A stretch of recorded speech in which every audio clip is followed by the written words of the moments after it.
Wow, Jim, this is a video about a sweater. Why are we looking at your all-around jacket? Well, because it's beautiful and I love it. That's why. Sorry. My channel's still tiny and hopefully it probably always will be. Tiny enough that I'm shocked anybody even bothers. Because it's not like anything I have to say is revolutionary or groundbreaking or matters in any way. But I'm getting enough subscribers now that on occasion I get like just idiotic trolling or just flat out stupid comments, people's stupid opinions. I had this interesting conversation with my son, like either yesterday or the day before. He's in second grade, and he was talking about how, opinions are all of equal value, or essentially insinuating such, which is probably some touchy-feely bullshit he's learning at school. And I was like, no, they're not. Like, there's opinions that matter more than others. Just because somebody has an opinion doesn't make it valuable. They're not all equal. that's the facts. There's a proverb. It's better to remain silent and be thought a fool than to open your mouth and remove all doubt. I'm certainly guilty of breaking that, especially as a younger man. That's a far less frequent occurrence these days. I'd like to think I've grown much wiser as I've aged. Sometimes it seems like I am far more wise than the overwhelming majority of humanity, but I'm sure everyone feels that way sometimes, especially recently. But some people are right about that, some people are wrong. Guess we'll find out, huh? Anyway, topic at hand.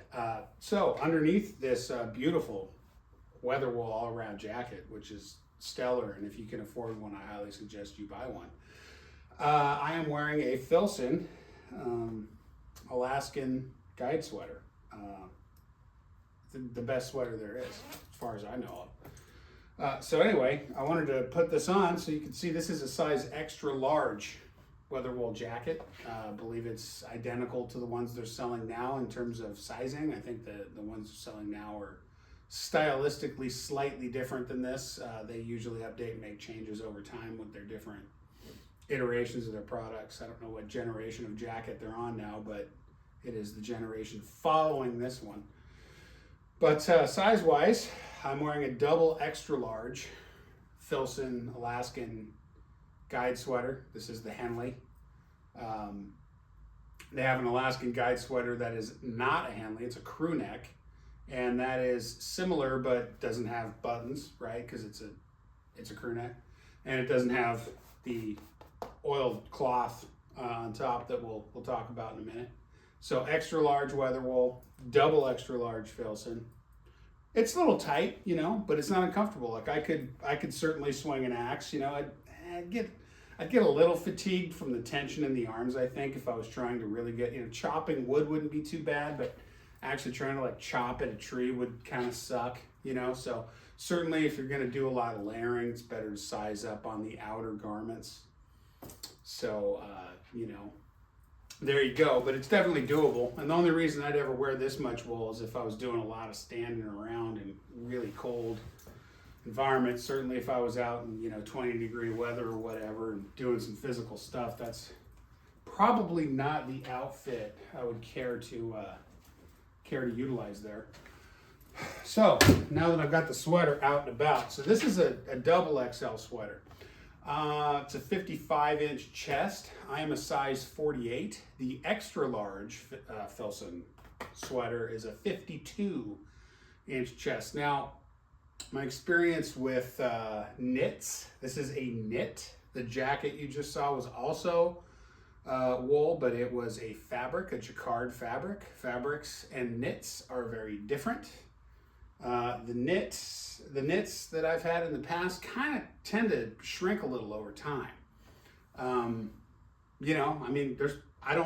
not technically knowledgeable about textiles and fabrics and knits and all that stuff, but that's been my experience, is they kind of tend to shrink. So I thought it best to get one that was a little bit oversized. The other thing is, I'll probably be using this mostly as an outer layer. I probably won't have stuff over it often. And in that case, it's better to have it a little oversized in case I want to layer more under it. But you know, again, being a knit, it's stretchy. The thing about a knit though, is if it does fit a little tight, you start to layer under it, the knit can handle it, you know, because it's stretchy, like I was saying. But the thing is as you stretch it, you create more space in between the yarns, and that allows more wind and or water to penetrate through the outer layer if you're going to stretch it apart. So if you want to stay warm, you know, there's kind of a fine line you need to walk there in terms of, you know, you don't want it so baggy that it doesn't, you know, fit well, and you end up, you know, floppity flipping in and air gets up through the bottom or through the wrists or what have you. I don't remember totally off the top of my head what the sleeve length is on these. I want to say it's like 39 inches roughly on the double XL. Normally I'm looking at a 37 to a 38 inch sleeve, so these are a bit long, as you can see. Honestly, on a cold weather bit of kit like this, I really like the cuff extending over the palm. It adds warmth to the hands. I wear fingerless wool gloves frequently. You know, if I'm gonna have a snowball fight, I have some wool gloves that have a fold down mitten, so I can make snowballs and stuff. But, you know, and that helps keep the fingies a little bit more warm if you're not doing a lot of typing, you know, outside in the cold and the snow. You know, I don't know what you're into, man. Maybe that's your thing. You know, you get your phone out and you're doing this. Well, you know, I don't do a lot of that. So a mitten works great. But this extends over the palm and adds warmth. Or I can just simply fold the cuff. Oh, gee, that was difficult, you know. And now it's like essentially a perfect length right there. Okay, that's great. Hi-ya. I can do my judo chops to the throat now much easier without padding. But, you know, so that's, as far as I'm concerned, a win. So the sleeves do seem a little bit longer for the chest size than most Filson products in general. Okay, they're different products, they size differently. I don't know what their thought process is. I'm sure there is one. They don't seem particularly thoughtless when it comes to designing their products. They seem to be very thoughtful. So there's probably a reason for that, and maybe it's simply, like I was saying, warmth on the palm and how easy it is to simply fold the cuff. Another feature that sets this apart from, I mean, pretty much any other knit sweater I've ever seen. Again, I don't claim expertise here, but it's this waxed cloth up here. This is shelter cloth. I believe shelter cloth is like 11 ounces per, well, they say 11 ounces per yard. I don't know what that means, but that's what they say. So according to their website, it's 11 ounces per yard waxed. Unwaxed, I think it's like 8. So the wax adds a lot of weight to the fabric. It also adds wind resistance and water resistance. So, you know, that's cool. One of the reasons I wanted to knit was the breathability. So when it gets cold, I still ride my bicycle pretty much all year. So when it gets really cold out, you know, I especially when I'm starting out and I haven't built up like some sweat from working, it's freaking freezing, right? So it sucks. That first like 10 minutes when you start to cycle and it's like 38 degrees outside can really suck. Well, this helps mitigate some of that because it's insulating enough that, you know, I'm not freezing to absolute death. But once I get going, I'm a pretty slow cyclist most of the time. I like 10 to 15 miles an hour is kind of where I like to cruise on the flat. Just because for so many reasons, that's my preferred speed. I'm not trying to get anywhere quick on my bicycle most of the time. You know, and at those speeds, the wind resistance of this sweater is such that, you know, I'm going to be a little bit cold, but the thing is when I start to work up a sweat, you know, from climbing hills and just working in general, and the work finally starts catching up to me, because of the breathability of this, like the temperature equalizes almost perfectly. Like it lets just enough wind through that, you know, that my clammy skin, the sweat on the skin is actually doing its job and I'm cooling off a little bit. But if I stop or whatever, I don't end up getting freezing cold immediately because the wool's doing its job. And so I found a knit sweater in that specific circumstance seems to be like essentially perfect. The other cool thing is you can layer, right? There's always the option to layer. You can layer under this, you can layer over it. I do both. Right now I'm wearing a Wool Power 200 gram base layer t-shirt, which is this terry cloth knit. I've done videos on this stuff before. It's amazing. And over that, I'm wearing a 50% cotton, 50% wool icebreaker t-shirt. I don't know what the fabric weight is, but it's just like a regular t-shirt. And then over that, now I've got this. And with that, I can stand out here. It's like 38 degrees right now. I mean, it could be 40. I haven't been checking, but it's somewhere between like 38 and 40 degrees. And I can just stand here and I'm like essentially the perfect temperature. So that's pretty cool. Maybe slightly on the warm side, which is okay. You know, if I was going to do some real physical activity, I'd probably want to remove one of these t-shirts. And normally if you're going to be out doing physical activity, you want to just be slightly cold standing still. So by the time you get moving and start working that sweat up, you'll be about the right temperature. So the other thing I was going to talk about too was layering options. Obviously, okay, we've got the buttons here. That helps with venting too. This does fit real. Now I have a pretty thick neck, and so most things fit real tight around my neck. I'm not a top button guy, but you can get a real good neck seal on this guy. And the collar comes up a little bit too, so it's not like it just sits like a standard crew neck right down here at the base of your neck. It actually does come up and give your neck a little bit of extra warmth that way, which is I think a nice feature in a sweater like this. And then of course the more you unbutton it, the more airflow you're going to get around your neck, right, and onto your chest. So that's a look at the sweater. Now this sweater comes in two colors now. It's got this green color that I've got here, which I don't know what they call it, but it looks just like every other otter green product that Filson makes, you know, so it's just what I'll call it for now. They have a black one. The black one looks cool too, but I have dogs with white and brown fur and gray fur, and that just wouldn't go well with a black sweater.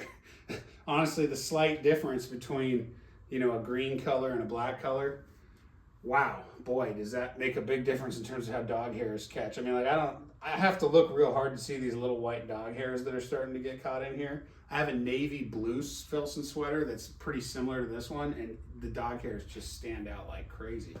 So pretty nuts how that works. And I'm starting to ramble again. So what we have here is an older Filson product. This is an extra large. Now I have noticed that when it comes to jack shirts and Filson, their extra large jack shirts often fit like the double extra large jackets. I don't know what that's about. I don't know why they do that, but you know, like I have a double extra large Filson short cruiser here we're gonna check out over this, and it fits about the same as this extra large hydro-quilted jack shirt. So if you go on Filson's website, you know, they give you product measurements for pretty much everything they sell. You know, I'm not gonna have an encyclopedic knowledge about that, but so the reason, you know, you might look at doing something like this is, one, this hydro-quilted jack shirt is not a very expensive product from them. You know, I mean, it's an expensive product, but for Filson it's not. And you can still get them on sale. And, you know, this is kind of a stand-in for their current cover cloth quilted jack shirt, very similar product. And they just released a 650 fill power down jack shirt, which is going to be warmer than this one. But, you know, if you're in a situation where you're doing low to no activity, you know, a combo like this, where you've got an insulating layer over your wool, I mean, this 100% blocks wind, and it's pretty good with water, and it's polyfill down, it's Primaloft. And Primaloft supposedly still insulates even if it's wet. I actually waxed the outside of this, so it's more water resistant. But you know, basically you're good for really low temperatures like this. And this extra large hydro quilted, I get a little bit of tension here, a little bit of tension in the elbows, but I have more free range in this than I did with my weather wool jacket on top of this. So, and this is probably going to be warmer in a static environment than a wool coat over the sweater, just because this doesn't breathe. Like, it doesn't breathe at all. So again, use case, right? Use case. Now this is really light, really packable. So if you're in a situation where you don't have activity, but you're gonna have activity, well, you can just pull this thing right off and get to your activity. Or you can wear this until you're starting to build up a sweat, you're getting too hot, pull it off, and then you just have the sweater underneath it. But it's a good combo. It's pretty realistic. Over here on this side, I have buttoned the cuff on the Hydra quilted to the loosest setting, and over here I've buttoned it to the tightest setting, and it's perfectly comfortable either way. So there's some good options for you there on as far as insulation goes.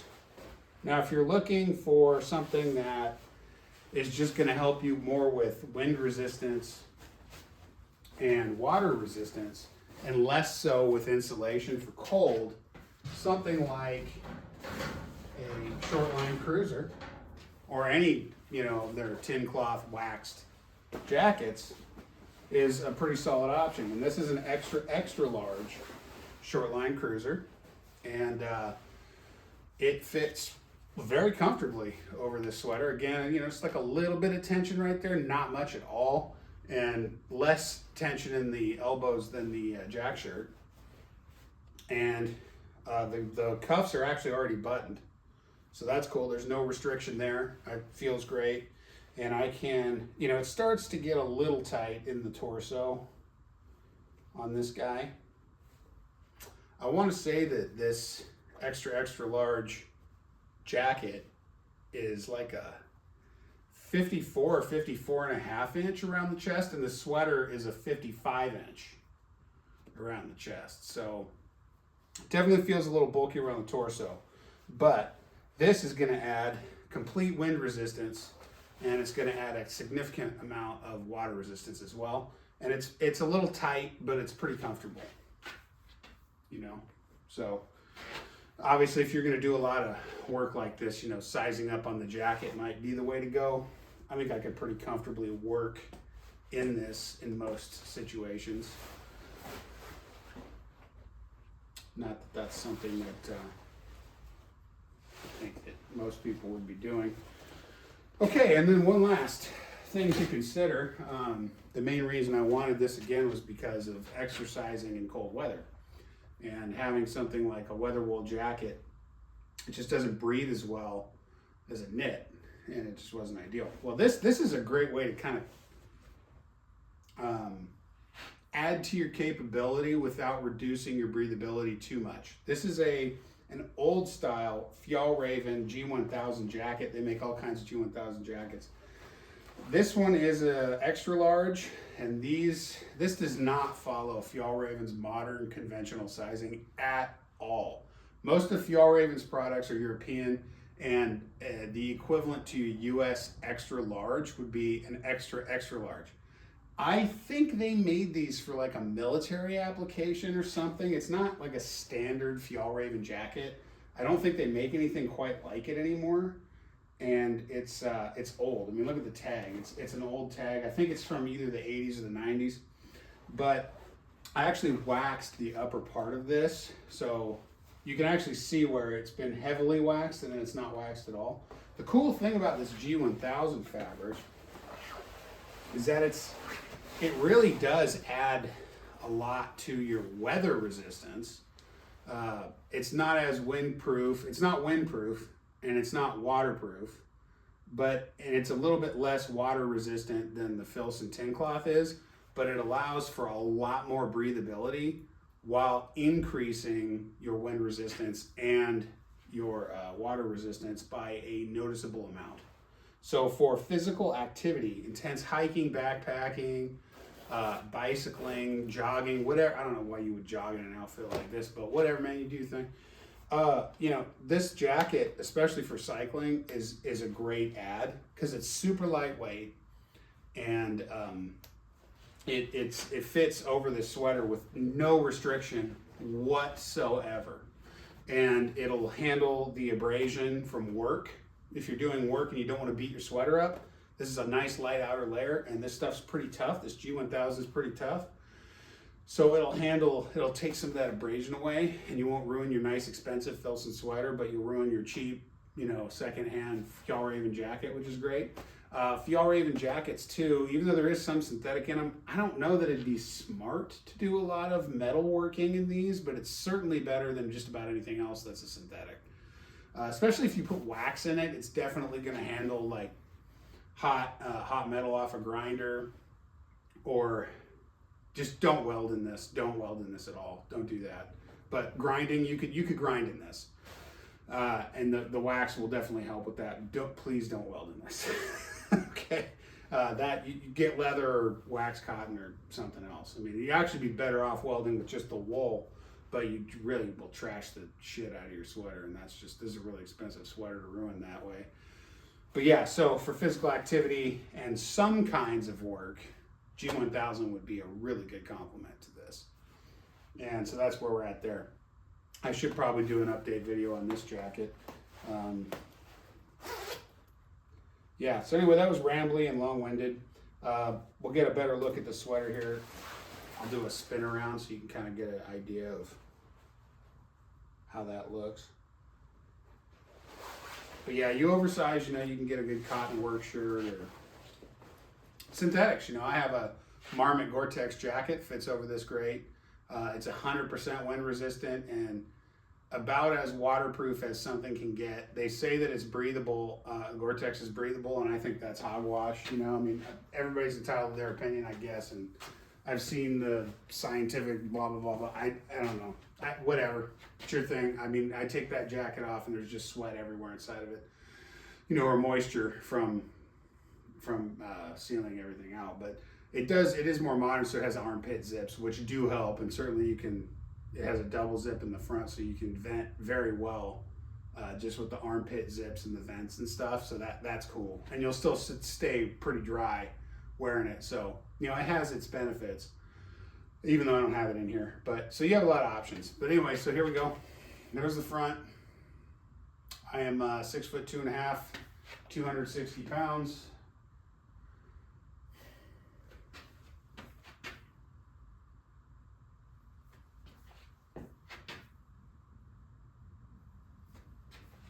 Double extra large Filson Alaskan guide sweater. There's another dude on YouTube. I should probably have looked up his channel name. He's an outdoors guy. It's a pretty old video. I want to say it's like 10 years or so old. The guy knows way more about outdoors stuff. Like, that's his thing. I'm not an outdoorsman, so I don't know anything about that.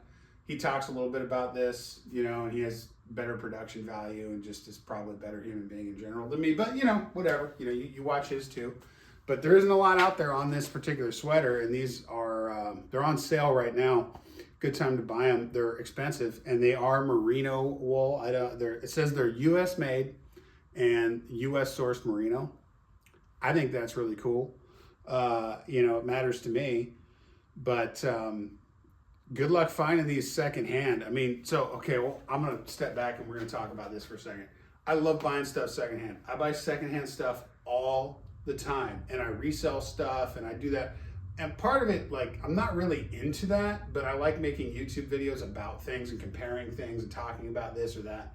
So it's come in handy for that, especially buying secondhand stuff, because this is just, I pay for all this, and it's because I have a job and I'm an adult and I'm good at what I do. So I'm able to afford to do some level of that. Obviously, I've been doing less of it lately because it's getting pretty damn expensive. So I've kind of been cutting back on that shit. But, if you're going to look for these secondhand, beware. Filson went through a period in the 90s, and they're going through another similar period now, where a lot of their products were made overseas, offshore. There are a lot of old waterfowl sweaters that look similar to this. Okay, they've got the shooting patch, they've got some shelter cloth. Sometimes the shelter cloth will go to here, sometimes it goes down and wraps around the wrist. Those are not Alaskan guide sweaters. Okay, they're waterfowl sweaters. There's nothing wrong with them, but they're not this sweater. Okay, they're not the same. They don't fit the same. They don't look the same. They don't, I don't know if they have the same performance or not. I can't speak to that, but it's not the same product. And people are selling them, probably not maliciously, but because they just don't know better. They're selling them as Alaskan guide sweaters, and they're not. Okay, Alaskan guide sweater, that's this. Okay, U.S. made, U.S. sourced merino. All right, this has my experience with other Filson sweaters is the older ones a lot of times tend to be cut shorter. So they'll end at your belt line or slightly below your belt line. And a lot of times they go down a little bit further in the back than they do in the front. If you look at this one, this extends past the belt line. That's how a good sweater should fit. Okay, I want this thing sealing off airflow coming from underneath me. If it comes up here like a crop top and I got the end of my gut here sticking out, I got wind coming up and it's not comfortable. You want your sweaters to be a little bit on the long side. Same thing with the sleeves. You know, some other ones I've had were cut generous in the body and had plenty of room there, but the sleeves were shorter. All right, if you are looking for an Alaskan guide sweater, this is the one you want. Good luck finding a used one. They're probably out there, but I have a feeling that most people who pay the dough to get one of these sweaters aren't going to be letting it go. I will not be letting mine go. This thing's amazing. There's no other sweater I've ever seen or had or touched that's anything like it. You can get handmade sweaters these days. I'm sure they're great. Maybe they're better. I don't know. But this is a really good sweater. The cut's great. The look's great. The shelter cloth up top is great. Because it's a knit, it stretches, but the shelter cloth does inhibit some of the stretch on the upper part. So your upper back, your shoulders are a little bit more restricted motion because this shelter cloth does not stretch. So just keep that in mind. So if you have a tight fitting knit sweater and you like to use it under other layers, you know, on this one, you might need to size up to have that comfortable range of motion. So that's something to consider. But if you're on the secondhand market, you know, I'm not going to tell you not to buy older Filson sweaters. They have US made ones that are older, and they have Chinese made ones that are older. The US made ones, oftentimes from the 90s and before, are not necessarily merino wool. Okay, that doesn't mean they're not good sweaters, but they're not going to be as soft as this one is. Now, this is not a super, super soft merino wool. Compared to the Rambouillet wool on the Weather wool, this stuff's fairly coarse, but it is a lot softer than like the Mackinaw wool or the other wools in the older sweaters. Now, there were some merino sweaters that were made in China, the waterfowl, later models of the waterfowl sweater, that are just as chunky as this. Pretty similar in terms of the softness or roughness, however you want to describe it, of the material. You know, again, I'm not here to tell you what to do, but just look out, okay? Just because it says it's an Alaskan guide sweater doesn't mean it is. And there are differences. There's differences in the way they fit. There's differences in the way they perform. So, and I also just feel with all that information, I feel the need to repeat this because in the past I've had people reach out to me asking me for I actually had somebody once ask me to buy something for them, like with my money. And then they would reimburse me after I shipped it to like Europe or something. And for all I know, completely innocent, legitimate request. No, I'm not your mom. I'm not shopping for you. Period. End of story. Full stop. It's not my job to find you deals. It's not my job to price check things for you. No, I'm not doing that. This is a YouTube channel. I'm reviewing a product. If you don't like it, move on. Okay?